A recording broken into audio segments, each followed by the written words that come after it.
сәлеметсіздер ме, құрметті ұстаздар? Бүгін бағалауға арналған мынадай гитара парақшаларын қалай жасау керектігін үйренеміз. Бізге қағазға басып шығарылған алдын ала дайындалған гитараның суреті керек болады. Гитараның ізі бойынша қырқып аламыз.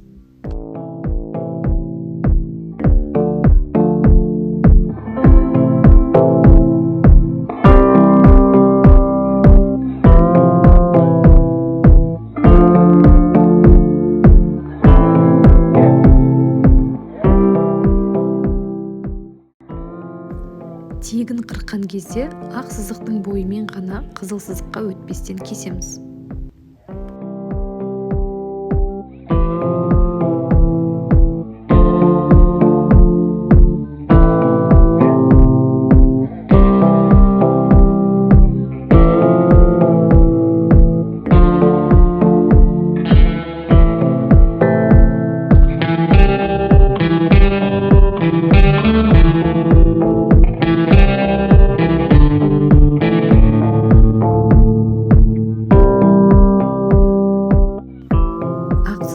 Бойымен ғана қырқылған қағазымызды гитараның басына кіргіземіз де оны ары-бері жылжытып қолданамыз.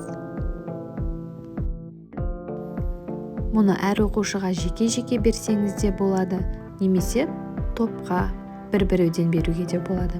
Әр тапсырма аяқталған кезде оқушы немесе топ өз балдарын өзі осылай есептеп көрсетіп отырады.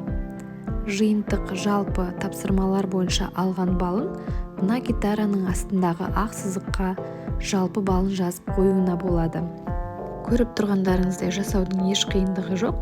Ламинат таба алатын болсаңыздар бірнеше рет қолдануға жарайды.